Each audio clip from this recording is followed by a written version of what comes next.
Halo teman-teman, selamat datang di channel Pucin Novel Audio. Jangan lupa subscribe ya. Terima kasih. Episode 77.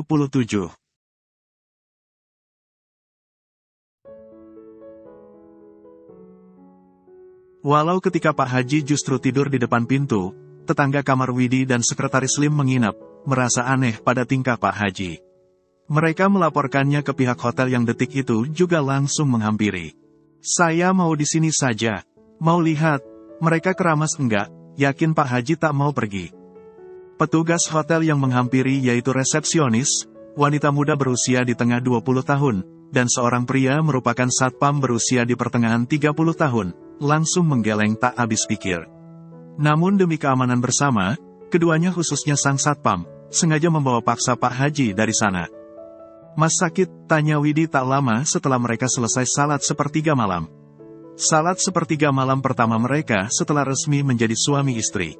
Sejak operasi, aku memang jadi gampang sakit, balas Sekretaris Lim masih membiarkan tangan kanannya disalami oleh sang istri dengan sangat taksim. Selain itu, Widi juga masih menatapnya dengan tatapan sangat khawatir. Mungkin karena saat itu, Mas kurang peduli ke kesehatan Mas. Jadi ibaratnya, saat itu Mas masa bodoh dan otomatis memang kurang kontrol. Coba besok kalau sudah sampai Jakarta, kita cek dan Mas juga wajib lebih serius berobatnya. Aku bilang begini karena dari pengamatanku, apalagi sebelum ini, Mas bilang sebenarnya Mas capek dan pengin, udahan. Membahas pengakuan Sekretaris Lim yang pernah berkata lelah dan ingin mengakhiri hidup, Widi tak hanya merasa miris, tapi juga merasa sangat khawatir. Melihat Widi yang kembali melau, Sekretaris Lim langsung mendekap tubuh kurus istrinya itu. Iya, aku pasti akan baik saja apalagi sekarang aku punya kalian.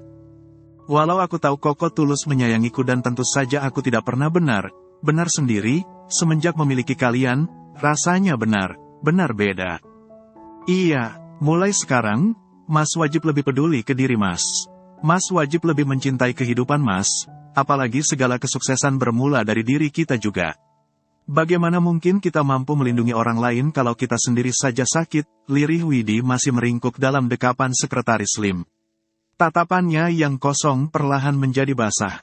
Iya, kamu juga jangan terlalu khawatir biar kamu tetap sehat dan bisa menjalani semua yang kamu mau. Balas Sekretaris Lim seiring dekapannya pada Widi yang makin erat. Bersamaan dengan itu, bibir berisinya juga menempel ke ubun Widi yang masih terbungkus mukena. Di kamar mereka menginap, di belakang mereka menunaikan salat, ketiga anak Widi sudah lelap. Alasan yang akan membuat Sekretaris Lim merasa sedih, bahkan miris di setiap pria itu teringat seperti apa sosok ayah dari ketiga wajah tak berdosa itu. Agus, papa sekaligus suami tak tanggung jawab, dan bisanya hanya memperburuk keadaan mereka. Pria yang akan melakukan segala cara agar bisa mendapatkan kemauannya, termasuk itu mengorbankan kehidupan Widi dan ketiga anaknya. Tentunya, fakta Agus yang mengancam akan melakukan pelecehan kepada Widi, yang juga masih menjadi trauma tersendiri untuk Widi, menjadi hal yang tidak akan pernah bisa Sekretaris Lim lupakan, apalagi maafkan. Kita harus selalu sehat, kita harus selalu bahagia, lanjut Sekretaris Lim. Adem, rasanya sungguh senyaman itu hanya karena ucapan Sekretaris Lim barusan sekaligus apa yang tengah mereka alami sekarang. Dalam diamnya, Widi berniat berkaca pada Arum yang begitu memanjakan Kalandra. Ia akan memanjakan Sekretaris Lim, menemaninya, sama mengarungi kebahagiaan dalam rumah tangga mereka. Lantas, bagaimana nasib yang lain khususnya yang belum punya pasangan? Tentu, mereka juga berhak bahagia apalagi bagi mereka yang telah mau belajar dari masa lalu kemudian menjalani kehidupan dengan lebih baik lagi. Namun andai kalian berharap Septi dengan Dr. Andri, tunggu Septi jadi langsing dulu. Biarkan keduanya sama berproses. Pak Gede, ngapain Pak Gede sibuk memikirkan yang lain? Kalau yang Pak Gede punya saja, enggak dijaga. Septi menatap miris Pak Haji yang tengah galau. Di tikar belakang dasarannya, pria itu tak hentinya merintih sambil meringkuk. Konon seperti pengakuannya, alasan Pak Haji begitu karena pria itu merasakan sakit yang lebih dari sakit gigi. Pak Haji tengah patah hati dan itu gara Widi yang malah menikah dengan orang Jakarta. Takutnya karena sikap Pak Gede yang masih saja sibuk menjadi musafir cinta pemuja janda, istri Pak Gede malah merasa kurang. Dan karena rasa kurang ini juga, Pak Gede jadi belok kiri ke neraka.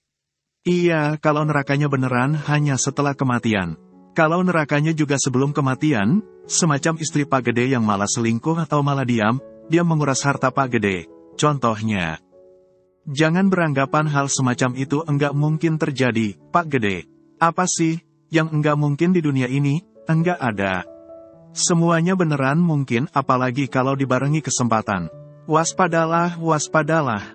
Geblek kamu, Sep, malah ngikutin gaya Bang Napi, omel Pak Haji masih meringkuk penuh kepedihan. Septi tertawa bak tak memiliki beban. Mending aku cuman geblek, Pak Gede.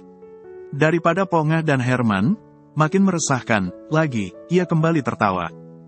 Mendengar apa yang Septi katakan, Pak Haji berangsur duduk untuk memastikan. Di salon depan sana dan makin hari makin ramai oleh orang yang sibuk mempercantik penampilan setelah sebelumnya sibuk merantau di kota. Fajar memang turut serta sibuk membantu Hani mencuci rambut setiap pengunjung. Si Fajar sudah dipecat dari bank apa gimana sih? Apa kalau sore gini, dia sengaja cari pekerjaan tambahan, harusnya lebih hasil di bank. Kan, apa jangan hidupnya sudah dikontrak sama si Herman yang sudah kasih kemewahan, jadi dia wajib tunduk berada ke company. Ucap Pak Haji. Harusnya menang gitu, Pak Gede. Tapi per sore ini aku jadi curiga. Jangan si Fajar sudah belok kiri, terus punyanya jadi V. Karena kalau aku amati, jika seorang pria sampai belok kiri karena mereka ada problem. Kelainan ini ibarat penyakit. Penyakit yang bakalan terus tumbuh bahkan mengendalikan diri seorang pria untuk menjadi wanita tulen yang lemah lembut, layaknya sosok yang sebenarnya sangat mereka harapkan dalam hidup mereka ketika mereka masih berwujud laki. Masuk akal kan, Pak Gede, ucap Septi yang kali ini meminta pendapat Pak Haji. Di sebelahnya, Pak Haji sampai tak bisa berkata. Saya sampai tidak percaya kalau ini memang kamu, Sep, yakin Pak Haji. Lah, memangnya menurut Pak Gede, saya ini siapa? Balas Septi mulai merasa kesal. Romlah, pahlawan wanita bertubuh besar yang sedang menjalani diet ketat. Si pembela kebatilan dan perkutilan. Balas Pak Haji yang kemudian terbahak. Pak Gede masa kutil di bawah, kesal Septi. Pak Haji mendadak ngakak, Sep, si Widi saja sudah menikah, masa kamu belum?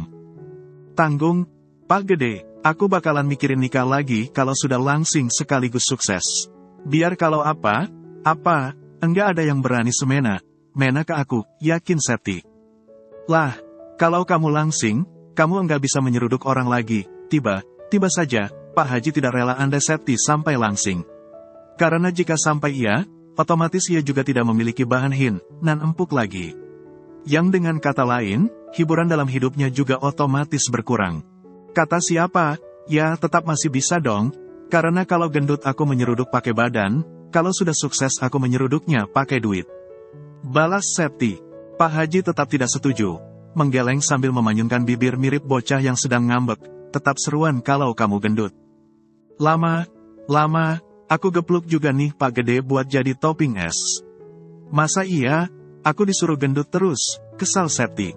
Selain jualan esnya, Septi juga jualan gorengan Ibu Fatimah. Hari ini Ibu Fatimah tak ikut jualan lantaran Sepri sedang sakit. Pak Gede, berhubung aku jualan sendiri, sore ini Pak Gede tolong bantu, ya, mohon. Septi mulai mencicil menggoreng setengah matang, setiap gorengannya.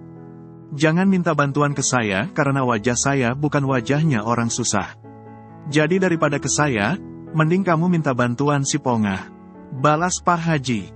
Kalau aku narik Pongah dari salon, berarti wajib kasih ganti. Memangnya Pak Gede mau, saya tumbalin ke Wariem buat gantinya. Dibilangin wajah saya bukan wajah susah, enggak cocok apalagi kalau ditaruh salon. Ya pakai rok apa sekalian daster lah Pak Gede. Biar unyu kayak si Herman. Hahaha, ada mobil mahal kayak mau kesini, ucap Septi menutup kehebohannya dengan Pak Haji. Hanya saja karena di sebelahnya Pak Haji mendadak sepi, ia pun sengaja memastikannya. Loh, Pak Gede, kok meringkuk lagi dan nangis lagi, ucap Septi antara heran sekaligus mulai geregetan. Gimana saya ndak nangis kalau yang datang saja mobil suaminya Widi? Balas Pak Haji mendadak tantrum. Septi langsung terbahak. Dibilangin suruh fokus kedua istri yang sudah ada, takutnya bikin Pak Gede belok kiri masuk neraka. Baik setelah kematian, Ataupun belum, masih mikirin mantan janda yang sudah bahagia bersama suami barunya. Yang sudah ada kan sudah saya ikat pakai doa setia, Sep, yakin Pak Haji. Alah setia tai apa? 2023 kau bahas setia sementara yang sebelah sibuk cari janda, enggak ada silsilahnya. Kalau setia memang masih ada, itu hanya ada di antara pasangan yang seperti Arum dan Kalandra. Dan kalau setia masih ada, aku enggak mungkin jadi tukang gepluk es begini. Kalau istri saya sampai enggak setia, langsung pegat alias cerai saja, yakin Pak Haji langsung buru menutupi tubuhnya menggunakan kain jarit yang terlihat di tikar. Sep, kok jaritnya pesing begini, keluh Pak Haji di balik jaritnya. Itu kemarin si Sepri ngompol, tapi kebawa kesini lagi jaritnya karena aku buru, Pak Gede. Septi sudah langsung tersenyum ceria membalas Widi yang tengah turun dari mobil Alphard hitam, bagian penumpang sebelah tengah. Innalillahi, si Sepri kok kencingnya sudah mirip Aki. Aki, pesing banget gini, keluh Pak Haji tetap bersembunyi di balik jarit yang ia katai pesing itu. Widi yang tampak sangat semeringah, mengemban Adelio yang ketiduran. Dari pengamatan Septi, Widi dan anaknya kompak memakai pakaian baru, selaras dengan pakaian sekretaris Slim. Nuansa biru langit dipilih kelimanya untuk penampilan mereka kali ini. Kelimanya terlihat begitu kompak layaknya keluarga bahagia pada umumnya walau jelas, sekretaris Slim hanya ayah sambung untuk ketiga anak Widi. Wah, pengantin baru, pakai biru, goda Septi dan langsung membuat Widi tersipu. Tak lupa, ia juga mengabarkannya kepada Pongah, sini, kenalan sama pengantin baru.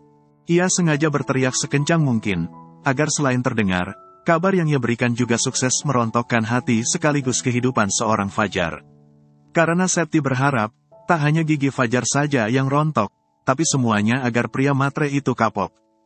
Lantaran Septi sampai memanggil Fajar dari arah salon, Widi langsung penasaran. Tak percaya, masa iya Fajar tetap bertahan di kandang buaya setengah wanita, namun baru juga menoleh, Widi yang juga baru dihampiri sekretaris Slim yang juga langsung mengambil alih Adelio, dibuat tak habis pikir karena di salon dan sampai memakai celemek pink, Fajar sungguh sedang mengeringkan kepala salah satu pengunjung salon.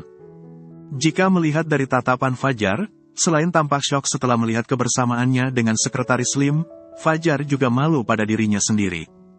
Besok sore baru ke Jakarta, soalnya mau urus surat resign juga di sekolah, cerita Widi yang terkecoh dengan nyanyian di balik jarit di tikar sana. Satu, aku sayang janda. 2, masih sayang janda. 3, janda tak ada tandingannya.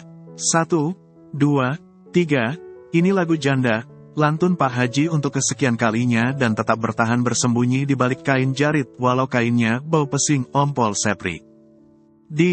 Tuh Aki minta disikat otaknya ke Banyumas biar waras, ucap Septi yang lagi tertawa sambil meladeni beberapa pembeli.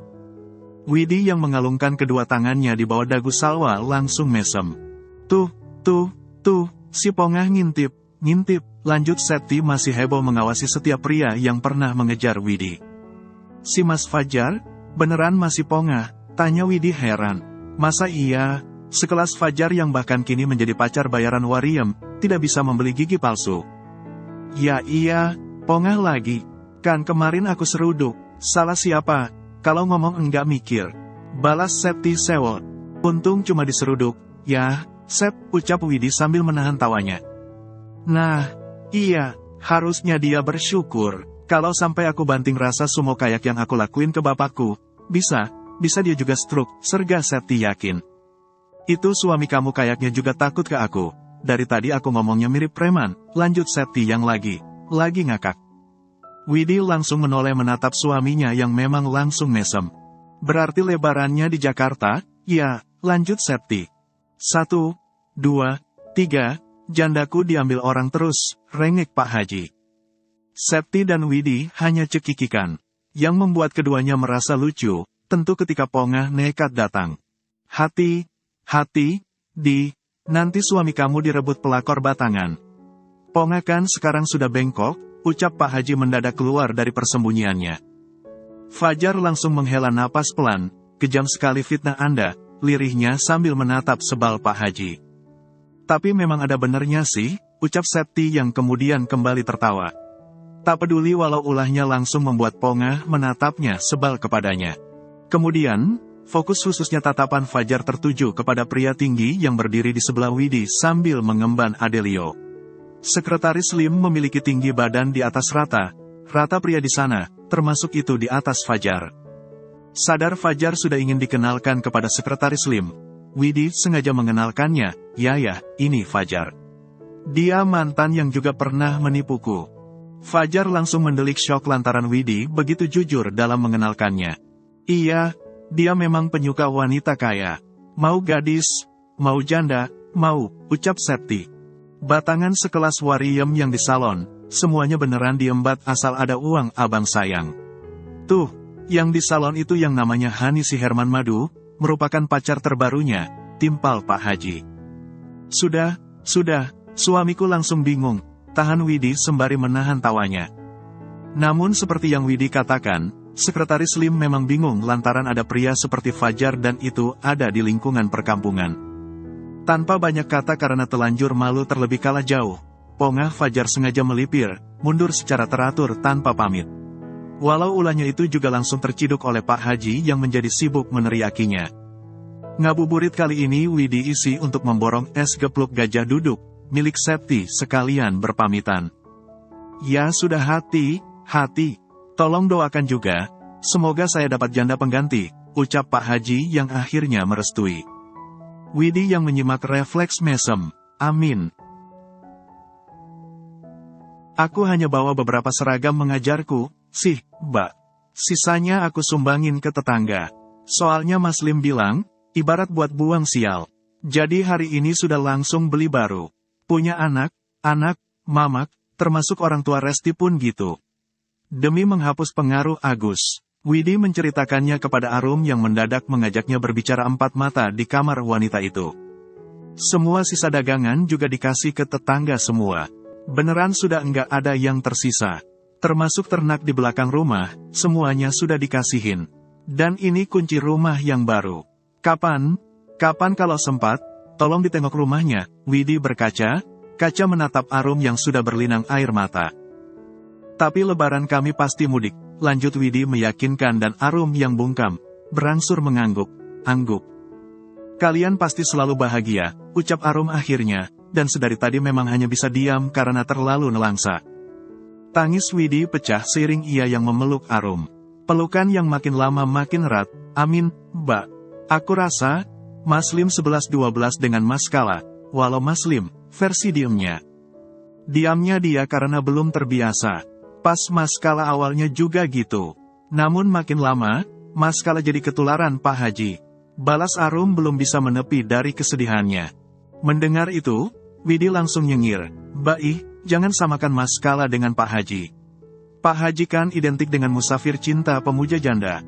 Ya maksudnya, di jailnya enggak beda sama Pak Haji.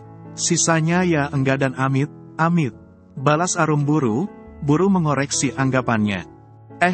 Nanti kalau si kembar sudah bisa dibawa perjalanan jauh, Mbak juga pengen main ke Jakarta lagi. Pengen lihat Monas, pengen ke Dufan, ucap Arum yang tiba-tiba ceria. Ia mengakhiri dekapannya, menggunakan kedua tangannya untuk menyeka air matanya.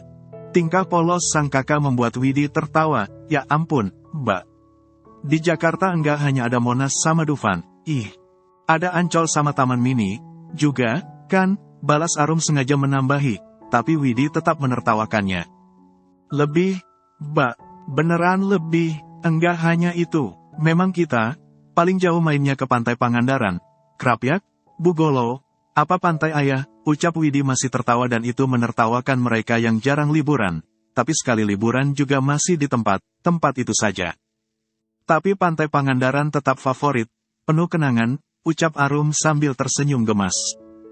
Kapan kita ajak suami kita ke Lombok, Bali, Labuhan Bajo? Pasti keren, bisik Widi sengaja merancang liburan keluarga mereka. Oke, yang penting kamu jangan hamil dulu biar kita bisa liburan dalam waktu dekat. Karena kalau kamu sampai hamil dalam waktu cepat, liburan kita pasti ketunda, ucap Arum. Widi tertawa. Jangan hahaha terus, ingat, kalau kamu hamil, kamu kayak jeli terlalu encer, enggak ada dayanya, ucap Arum yang kali ini mengomel. Mana tahu jadi beda kisah, Mbak, sama yang sekarang. Balas Widi sengaja meyakinkan. Syukur, kalau enggak ya kasihan Lim, pasti repot. Balas Arum. Kami sepakat buat sewa pengasuh khusus yang wajib bisa mengajari anak bahasa asing, sih, Mbak, yakin Widi karena walau belum genap 24 jam usia pernikahannya dengan sekretaris Lim, pria itu memang sudah merancang hubungan mereka sangat matang.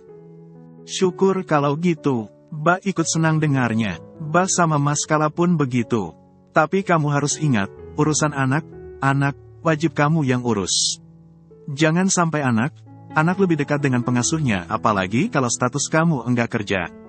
Intinya harus saling kerjasama, pesan Arum dan langsung dibalas anggukan sanggup oleh Widi. Kamu juga harus jaga Mamak, orang tua Resti lebih karena Ibu Ripah sama Pak Mul sudah mirip bayi. Dikit mereka pasti akan nelangsa apalagi kalau ingat Resti yang dibunuh Tommy, lanjut Arum yang merasa sangat sedih melepas kepergian adik dan sang Mamak. Bahkan walau ia tahu kepergian mereka untuk menjalani kehidupan yang lebih bahagia. Rasa berat sekaligus kehilangan, tetap Arum rasa dan rasanya sungguh menyiksa. Kepergian rombongan Widi dan sekretaris Lim meninggalkan kesedihan mendalam khususnya bagi Arum yang langsung terangan melepasnya. Tanpa peduli pada masa lalu mereka, pada kenyataannya jauh dari orang tua kandung yang masih tersisa, tetap terasa sangat menyiksa. Padahal sebelumnya pun hubungan kami enggak dekat amat. Namun rasanya sesesak ini, batin Arum bertahan meringkuk dalam dekapan Kalandra. Di depan sana, alpat hitam milik sekretaris Lim sudah tak terlihat. Mamak enggak usah sedih karena kepergian mereka untuk kehidupan lebih bahagia. Kalaupun kita kangen banget dan enggak cukup lewat video call, kita bisa susul mereka ke Jakarta, ucap Kalandra. Untuk sementara kan mereka tinggal di rumah Pak Mahesa. Namun dalam waktu dekat, Lim bilang mau bangun rumah sendiri. Walau rumah Pak Mahesa sangat besar karena Mama pun pernah ke sana, tentu tetap nyaman kalau tinggal di rumah sendiri. Rumahnya Pak Mahesa mirip hotel berbintang, ucap Arum. Karena waktu terus berjalan, otomatis mereka juga tak boleh hanya berjalan di tempat. Perubahan lebih baik harus tetap mereka jalani walau rasanya memang berat, apalagi jika sudah menyangkut LDR dan kehilangan. Itulah yang Arum tanamkan pada dirinya yang belum apa sudah sangat rindu. Apalagi ketika ia tak sengaja melihat pintu ruang tamu, maupun setiap sudut ruangan yang sempat ditempati Widi dan keluarganya. Semua bayang mereka terasa begitu memilukan bagi Arum yang memang sangat menyayangi mereka. Mas, aku mau peluk, ya, kayaknya untuk beberapa hari ke depan, aku bakalan ngerasain rasa galau tak berkesudahan, lirih Arum sembari mendekap lembut tubuh sang suami. Kalandra menghampirinya ke kamar tamu yang sempat Widi sekeluarga tempati. Kesedihan Arum yang begitu kehilangan keluarganya, juga langsung menular kepada Kalandra. Kedua mata Kalandra perlahan merah sekaligus basah. Ditinggal saudara saja seberat ini, apa kabar kalau nanti anak dewasa dan mereka menikah, ya, ucap Kalandra. Bikinin mereka rumah di dekat sini saja, Pak. Jadi mulai sekarang, kalau ada yang jual tanah di dekat sini dan kita ada uang, buat beli saja buat anak, usul Arum yang berlinang air mata menatap sang suami dengan sangat memohon. Beruntung, Kalandra yang menyimak sekaligus menatapnya, langsung mengangguk. Kalau rumah anak dekat kan, main ke rumah mereka cukup jalan kaki. Hari ini di rumah Mas Aidan, besoknya di rumah Mbak Azura, ucap Arum berusaha meraba masa depan. Ulahnya sudah langsung membuat sang suami tersipu. Biar Mbak Kakung sama Mbak Uti juga gampang kalau mau main sama mereka. Aku sih berharap, mereka mau nikah muda. Masih muda fokus beresin pendidikan sambil mulai merintis bisnis. Terus nikah pun sudah pada mapan, kan, ujar Kalandra. Kebahagiaan Kalandra dan Arum yang sudah sampai meraba masa depan, ternyata tak sejalan dengan Angga yang memutuskan untuk tidak menikah lagi. Kabar pernikahan Widi yang sudah sampai pindah ke Jakarta, tetap tidak bisa menjadi inspirasi untuk Angga mendapatkan rumah tangga lebih baik lagi. Bersambung dulu ya teman-teman.